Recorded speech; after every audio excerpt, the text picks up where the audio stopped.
it says the function y1 equals t is a solution of the differential equation t squared y double prime minus 3ty prime plus 3y equals 0.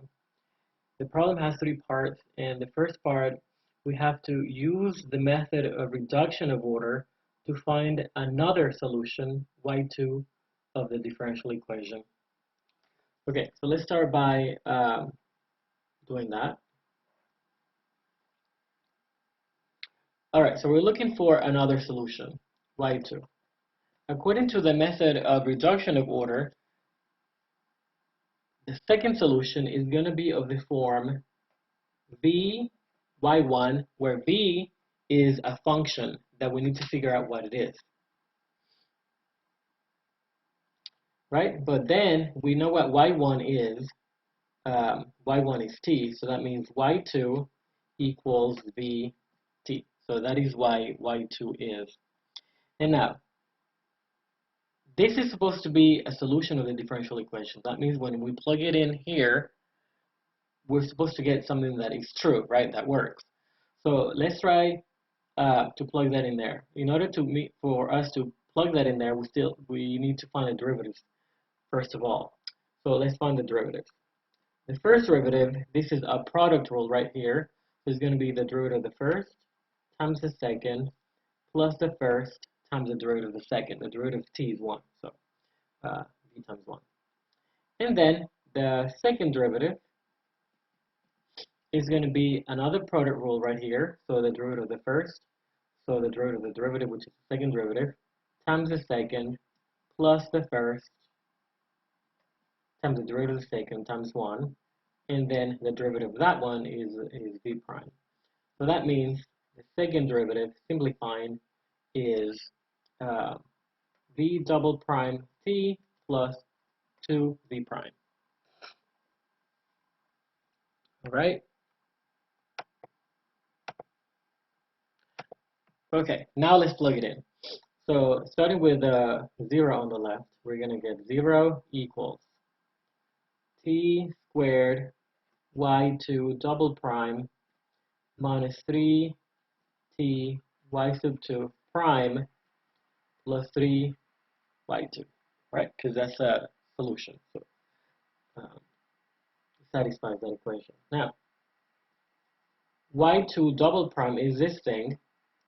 So let's put that in there. This is v double prime t plus 2v prime minus 3t. y2 prime is right here. So this is v prime t plus v. And then y2 is right here, vt. So that's what we get. Now we're going to simplify, and of course this should simplify quite a bit. So let's do it. So this is v double prime t cubed plus v prime, well, 2v prime t squared minus 3v prime t squared plus 3vt. Oh, that should be a minus. Oops. Minus. That's minus negative 3vt plus 3vt.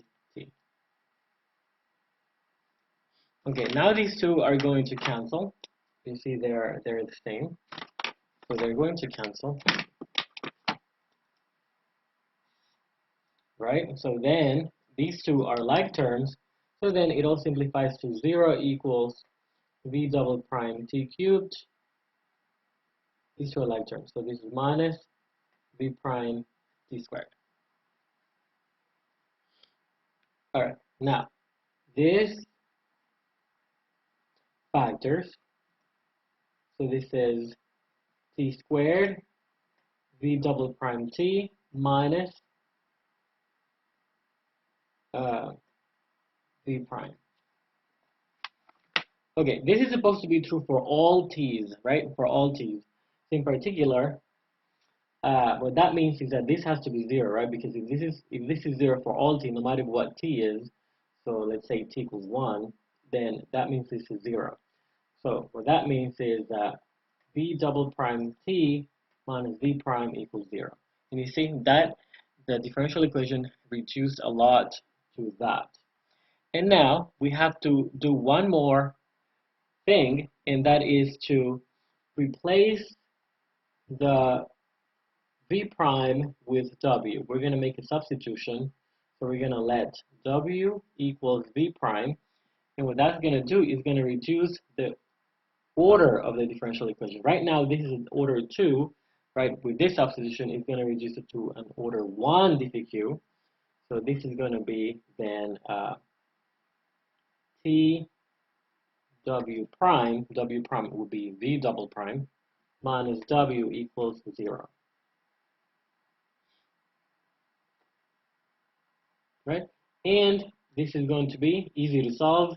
This is actually separable. So it's going to be separable, or you could use, the integrating factor method. But this is separable, so this is just going to be a matter of separating the variables. Rewriting v prime as rewriting the w prime as dw dt. This is going to be t dw dt minus w equals 0. Then moving things around, as you move the w to this side, you're going to get t dw over dt equals w.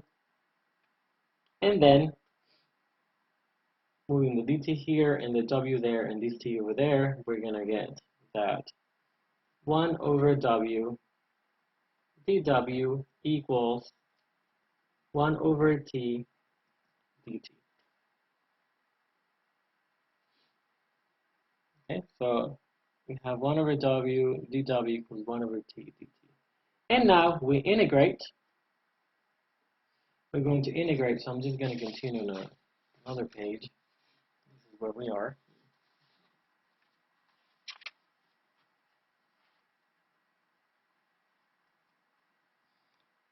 So now integrate on both sides. When you integrate this one, we're going to get ln of w. Remember, we're just looking for ultimately one v that works, so we're going to ignore absolute values. So this is ln of w equals ln of t,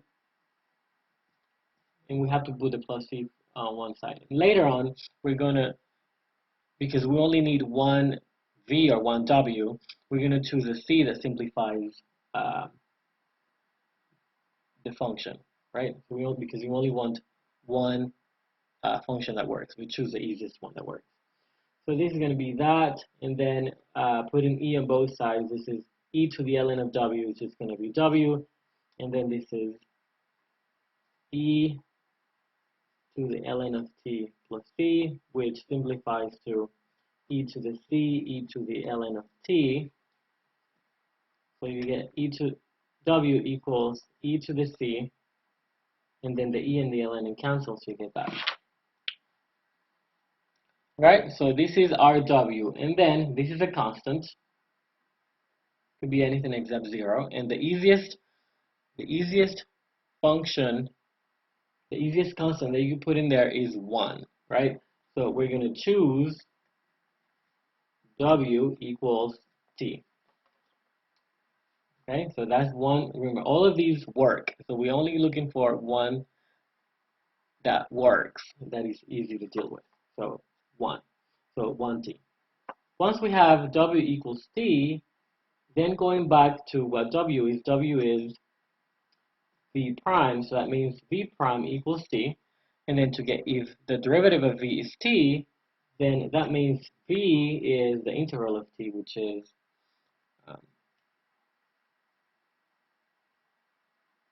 1/2 t squared.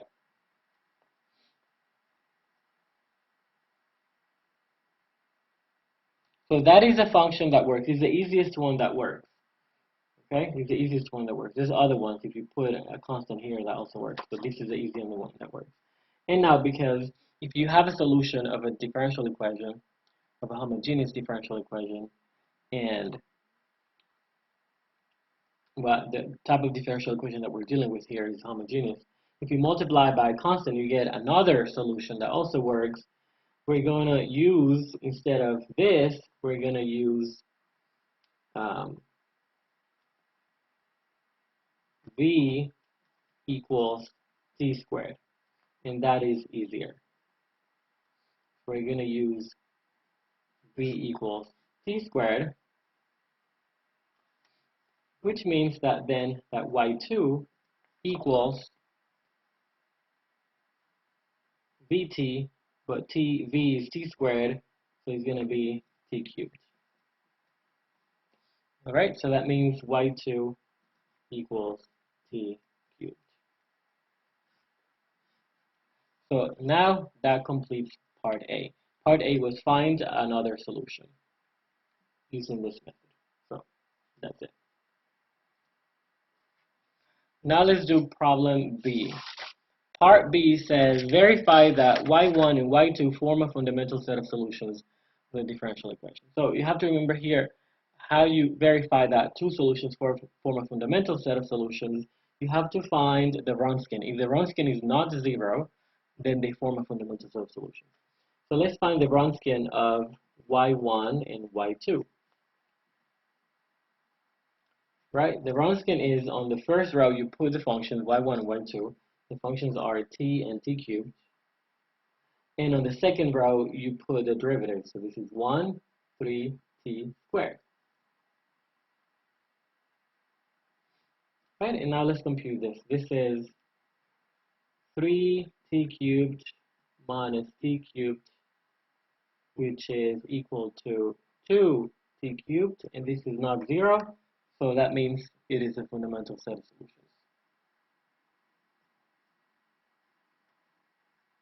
So y1 and y2 form a fundamental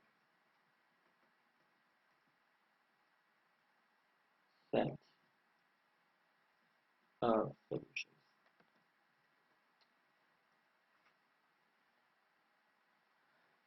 Okay, and lastly, write down the general solution. Well, the general solution is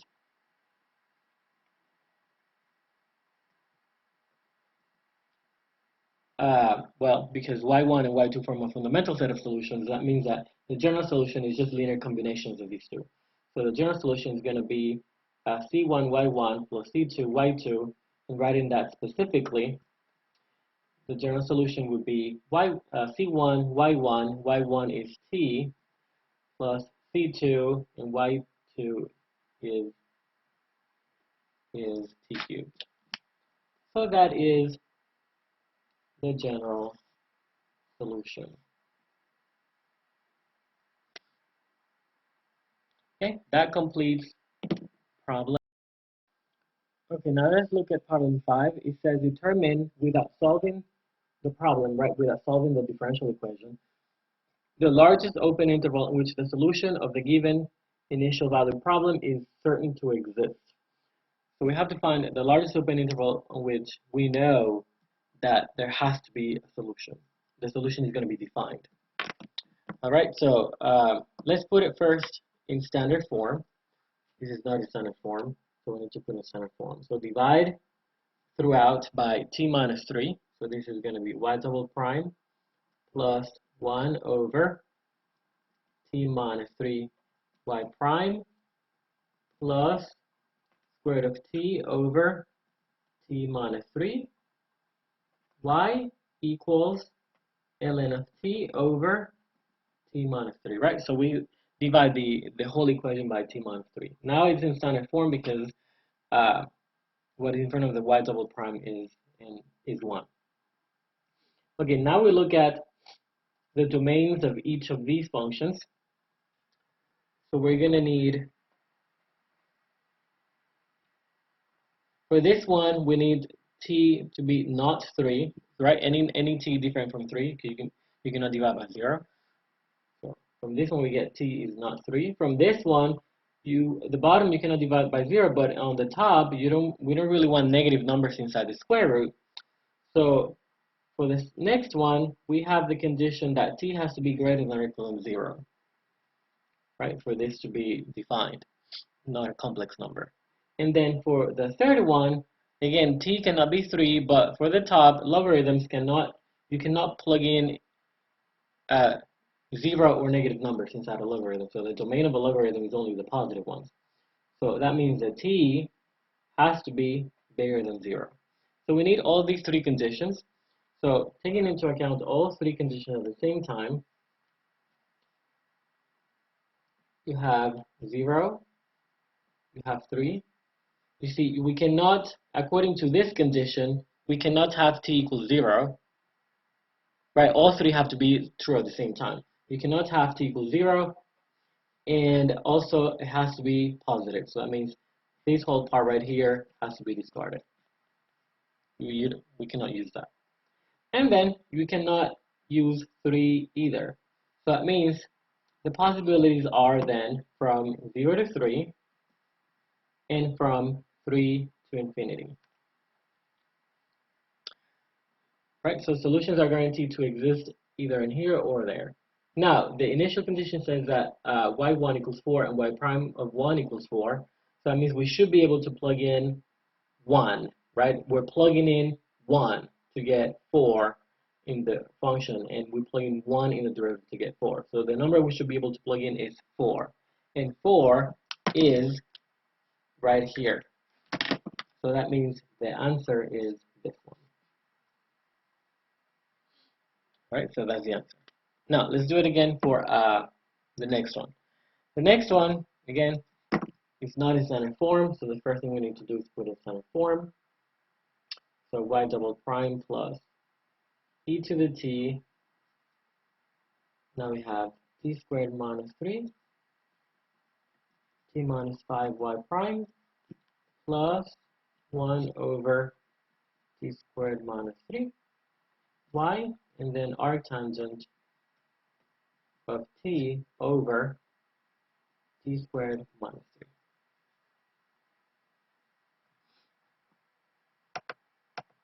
Okay. Now we look at the domains of these three functions where they're continuous. So we need t to be not 5. It cannot be 5. It makes the bottom 0. And also, it cannot be plus or minus square root of 3, right? Plus or minus square root of 3 makes the bottom 0. There's no problem with e to the t whatsoever. You can plug in anything in there that you want. Exponential function is defined everywhere. Here, we already got that. And the arctangent is not like the logarithm. You can plug in anything whatsoever inside the arctangent. The arctangent is defined for all real numbers. So that means these are the only troublemakers. So that means now that the real line is divided into 3 segments. You have negative square root of 3, square root of 3, and 5. Right? You cannot use any of these. So there's 1, 2, 3, 4, actually 4 possibilities. So you could have from minus infinity to negative square root of 3, from negative square root of 3 to square root of 3, from square root of 3 to 5, and from 5 to infinity. So these are the 4 possibilities that you could have. A solution is guaranteed to exist in these 4 intervals, but the one we really want, we should be able to plug in 2, right? We should be able to plug in 2, and 2 is right here.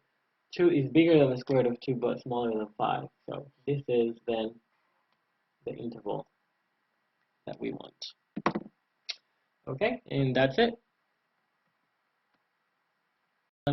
4. Okay, problem number 6. This problem is an Euler's method.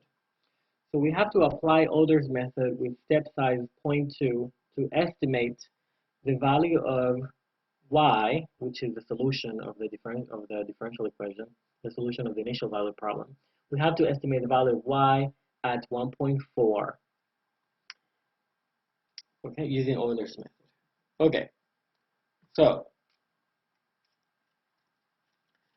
we have that the initial value, y naught, equals 4. And that's the initial value of y. And the initial value of t at which that happens is 1. Right? And the step size is going to be 0.2. Okay, so now the first step, when we take the first step, right, we move from 1 by 0.2, so it is going to be 1.2, right? It is from where you're at plus the step that you take. So that is T1. Then the value of y at 1.2 is going to be then approximated by the y1. The value of y, the approximation that is given by the Euler method, right? So it is approximately y1. We took one step, so y1. Now, the formula for this, right, you can look it up. It's just have those formulas in your notes. So this is given in terms of the previous step, and it's just the line formula. So this is y naught plus f of t naught y naught times h. All right, remember what f is. F is just this part. So let's write that somewhere. F of ty is just t plus y. All right, so now we plug this in. This is going to be 4 plus f of 1, 4, and the step size is 0.2. So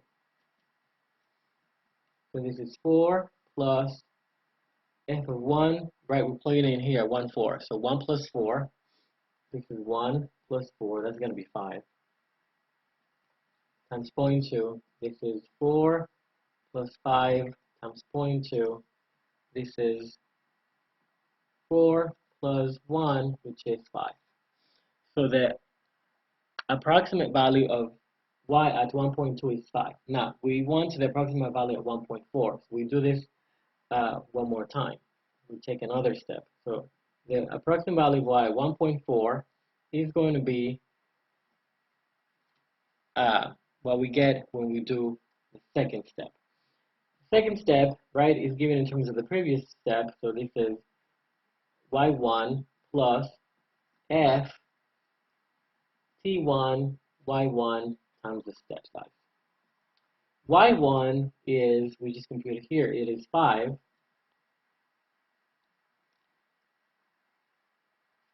T1 is 1.2, right there, 1.2.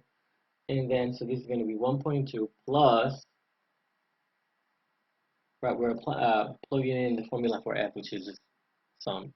So 1.2 plus y1, y1 is 5 times the step size, which is 0.2. So this is 5 plus 6.2 times 0.2. 6.2 times 0.2 is 1.24. So this is 6.24. So the answer is 6.24.